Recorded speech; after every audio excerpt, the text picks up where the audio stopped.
कुठेतरी वाचलेला एक छोटा किस्सा सांगतो.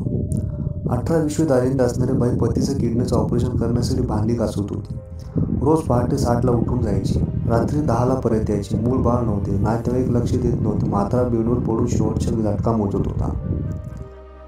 पण ही वाघीण पायी जोडून 1.5 लाख रुपये जमवते आणि त्याचं ऑपरेशन करते. तेव्हा तिला विचारलं की तुझी इच्छा काय? तर ती म्हणाली, मला मरण माझ्या नवऱ्याच्या आधी यावं बस. हे ऐकून बोलणारी व्यक्ती भावनिक झाली. अजून काय हवं एका पत्नीला? एकदा लग्न झालं की खूप कमी स्त्री आहेत ज्या बाहेरच्या पुरुषांच्या प्रेमात पडायची धाडस करतात. जर बाईने मनात आणले तर ती झोपडीच्या झापात सुख अनुभवू शकते. जर तिचं मन खुश नसेल तर तिला महलसुद्धा फिके पडते. स्त्रीला काय हवं हे खुद स्त्री सांगू शकत नाही. 700 कोटी लोकसंख्या आणि 350 कोटी स्त्री तर 350 कोटी इच्छा या पृथ्वीवर आहे. त्यामुळे कोणती स्त्री कोणत्या बाबीला भुलेल, त्या समाधानी राहील सांगू शकत नाही. तरी काही सामान्य लक्षणं आहेत की जी सर्व स्त्रियांना लागू पडतील. कामातील उत्स्फूर्तपणा. जर ती खुश असेल तर प्रत्येक गोष्ट बारकाईने करेल. चेहऱ्यावर कायम हसू असेल.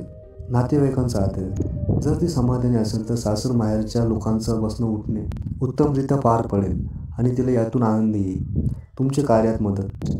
तुम्ही न मागता तुम्हाला एका गोष्टीत सहकार्य करेल आणि तुम्ही चिडलं तरी ती तुम्हाला तेच सांगेल. तुमची खूप काळजी. प्रवासात घरी येताना होणारा उशीर थोडा जरी झाला तरी तिचं काळीज चर होईल. घराची सजावट. जर घर तुम्हाला नीट वाटत नसेल तर समजून जा की ती खुश नाही आहे. खुश असणारी स्त्री आपलं घर सजवताना खूप काळजी घेते. आता राहिला मुद्दा समोरचा.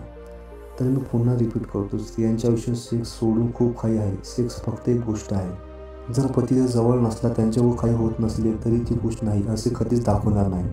आणि जिला लफडे करायचे आहे ती इतर पतीने कितीही रात्री सुख दिलं तरी दुसरीकडे जाणारच आहे. अशी स्त्री कधीही खुश असेल असं वाटत नाही. पण अशा स्त्रिया नगण्य आहेत. पतीला आदर देण्याची पद्धत आणि त्याला जमेल तेवढं खुश ठेवणारी मोठी जमात अस्तित्वात आहे. मित्र मैत्रिणींनो, तेव्हा तुमचं हसू तिचं हसू असू शकतं आणि तुमचं हसू तिचं हसू. तेव्हा तुम्ही खुश राहा, ती आपोआप खुश होईल. लोकांना वाटलं पाहिजे त्यांच्याकडे जादूची पुडी आहे की काय. वरील गोष्टी नीट वाचल्या तर लक्षात येईल की खुशची व्याख्या वेगवेगळी आहे. धन्यवाद.